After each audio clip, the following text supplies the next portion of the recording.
রমজান মাসে বিশেষ 27টি আমল। নাম্বার 1, শাবানের শেষ দিবসে সন্ধ্যায় পশ্চিম আকাশে রমজানের চাঁদ তালাশ করা, রমজানকে কেন্দ্র করে এটি একটি আমল। এবং সেই সাথে চাঁদ যদি দেখতে পাই তাহলে চাঁদ দেখার দোয়া পড়া, আল্লাহুম্মা আহিল্লাহু আলাইনা বিল ইয়ুমনি ওয়াল ঈমান ওয়াস সালামাতি ওয়াল ইসলাম রব্বি ওয়া রাব্বুকাল্লাহ। যদি কেউ চাঁদ দেখতে নাও পান, চেষ্টা করার কারণে তিনিও সওয়াব পাবেন ইনশাআল্লাহ। তাহলে প্রথম আমল হলো চাঁদ দেখা, চাঁদ দেখতে পেলে দোয়া পড়া। দ্বিতীয় আমল হলো রমাদান মাসে দিনের বেলা সিয়াম পালন করা। প্রত্যেক প্রাপ্তবয়স্ক নারী এবং পুরুষ মুসলমান তাদের সুস্থ হলে, অবশ্যই সুস্থ থাকলে তাদেরকে রোজা রাখতে হবে, এটা ফরজ। 3 নম্বর আমল হলো রমজান মাসে রাতের বেলায় তারাবির সালাত আদায় করা উত্তম রূপে সুন্দরভাবে।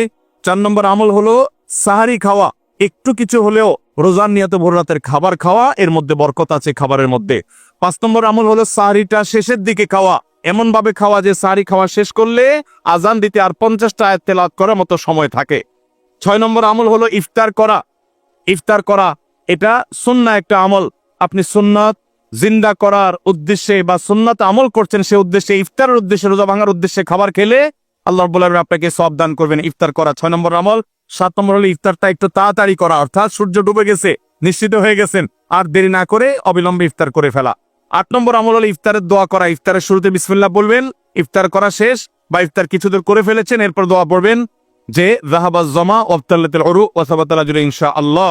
এবং 9 নম্বর আমল হলো ইফতারিতে খেজুর খাবেন এবং সাহরিতেও খেজুর খাবেন। সাহরিতে খেজুর খেলে নবী সাল্লাল্লাহু আলাইহি ওয়াসাল্লাম বলেছেন ইমানদারের সবচেয়ে উত্তম সাহরি হলো খেজুর, অন্য যাই খান একটা খেজুর হলো সাহরির সময় আপনি খাবেন।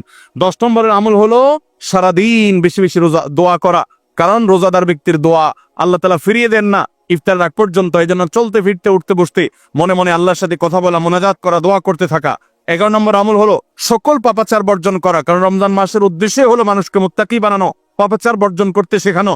আমরা পান এবং আহার বর্জন করি, যৌনতা বর্জন করি, এর মাধ্যমে আমরা বর্জন করার প্রশিক্ষণ নেই। এই জন্য হারাম কাজ পরিহার করা রমজান জুড়ে, এটা হলো 11 নম্বর আমল। 12 নম্বর আমল হলো বিশেষভাবে মিথ্যা পরিহার করা, কারণ কেউ যদি মিথ্যা কথা মিথ্যা কাজ না ছাড়ে তার রোজা রাখার কোনো মানে নেই, হাদিসে আসছে। 13 নম্বর আমল হলো ঝগড়া বিবাদ থেকে দূরে থাকা। নবী সাল্লাল্লাহু আলাইহি ওয়াসাল্লাম বলেছেন রোজা অবস্থায় কেউ ঝগড়া করলে সে বলবে আমি রোজাদার, আমি জবাব দিতে পারবো না। এবং এর পাশাপাশি 14 নম্বর আমল হলো সকল সাধারণ নেক আমলগুলো এই মাসে একটু বিশেষ গুরুত্বের সাথে করা, কারণ আমলের মাস এটা, ভরা বসন্ত আমলের। নামাজ বিশেষ গুরুত্বের সাথে পড়া, অন্য সব আমলগুলো বিশেষ গুরুত্বের সাথে করা। 15 নম্বর আমল হলো আল্লাহর কাছে ক্ষমা চাওয়া, জাহান্নাম থেকে মুক্তি চাওয়া, কারণ এই মাসটা এসেছে আমাদেরকে ক্ষমা পাইয়ে দেওয়ার জন্য। এই মাসটা এসেছে জাহান্নাম থেকে মুক্তি পাওয়ার মাধ্যম হিসাবে। আল্লাহ রাব্বুল আলামিন এই মাসে প্রতি রাতে অসংখ্য মানুষকে জাহান্নাম থেকে মুক্ত ঘোষণা করেন, বিধায় সেজন্য দোয়া করার চেষ্টা করে। এটা হলো 15 নম্বর আমল। 16 নম্বর আমল হলো রোজাদার ব্যক্তিকে ইফতার করানো, তার মাধ্যমে আপনি তার সওয়াবের সমপরিমাণ সে তো পাচ্ছেই, আপনি অতিরিক্ত সওয়াব পাবেন পুরা রোজাদারের সওয়াবের মতো এক্সট্রা হিসাবে ইফতার করালে।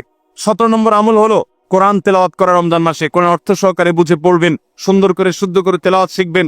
18 নম্বর আমল হলো কোরআন তেলাওয়াত নিজে করার পাশাপাশি অন্যকে শোনানো, অন্য পড়বে সেটা আবার শোনা, এটা বিশেষ আমল নবী সাল্লাল্লাহু আলাইহি ওয়াসাল্লাম করতেন রমজান মাসে জিবরিলের সাথে। 19 নম্বর আমল হলো সাদাকা করা, দান করা, মানুষকে গরিব দুঃখীকে যাকাতের বাইরেও সাধারণ দান করা বেশি পরিমাণে রমজান মাসে, এটা আমল। 20 নম্বর আমল হলো ভোর রাতে সাহরি খেতে উঠলে একটু তাহাজ্জুদ পড়া, একটু দোয়া করা, একটু রোনাজারি করা, কারণ এটা দোয়ার সময়, এটা তাহাজ্জুদের সময়, এটা আল্লাহর নৈকট্য লাভের সময়। এই সুযোগ 12 মাস আসে না, এই জন্য এই আমলটা করা, তাহাজ্জুদ পড়া, দোয়া, রোনাজারি করা সাহরির সময়। 21 নম্বর আমল হলো সামর্থ্য থাকলে উমরা করা। 22 নম্বর আমল হলো মেসওয়াক করা, এমনকি রোজা অবস্থায় দিনের বেলা বেশি বেশি, নবী সাল্লাল্লাহু আলাইহি ওয়াসাল্লাম করতেন। 23 নম্বর আমল হলো রমজানের শেষ 10 দিন মসজিদে ইতিকাফে বসে যাওয়া। 24 নম্বর আমল হলো শেষ 10 দিন সবচেয়ে বেশি ইবাদতবন্দি করা, রাত দিন জেগে। আর 24 নম্বর আমল হলো এটি। 25 নম্বর আমল হলো লাইলাতুল কদর তালাশ করা, বিশেষ করে শেষ দশকের বেজোড় রাতগুলোতে আরো বিশেষ করে লাইলাতুল কদর পাওয়ার বিষয়ে বেশি বেশি ইবাদতবন্দি করা। আর 26 নম্বর আমল হলো লাইলাতুল কদর মনে হলে কোন রাতে, সেই রাতে দোয়া পড়া, আল্লাহুম্মা ইন্নাকা আফুউন তুহিব্বুল আফওয়া ফাআফু আন্নি। আর 27 নম্বর আমল হলো রমজানের শেষ দিনে, একেবারে শেষ মুহূর্তে রমজানকে বিদায় দেওয়া, গরিব দুঃখীদের বাসায় ফিতরা পৌঁছে দেওয়ার মাধ্যমে। আল্লাহ রাব্বুল আলামিন এই 27টি বিশেষ আমলের মাধ্যমে আমাদের রমাদানকে অর্থবহ এবং সার্থক করার তৌফিক দান করুন। এই রমাদান যেন আমাদের জীবনের শ্রেষ্ঠ রমাদান হয়, এই রমাদান যেন আমাদের জীবনে অর্জনের রমজান হয়, এই রমাদান যেন আমাদের জীবনে ক্ষমা লাভের রমজান হয়, জাহান্নাম থেকে মুক্তির রমাদান হয়, আমাদের কল্যাণের রমাদান হয়। আল্লাহ তাআলা সেভাবে রমজানের প্রতিটা মুহূর্ত, প্রতিটা দিনকে কাটাবার তৌফিক আমাদের সবাইকে দান করুন।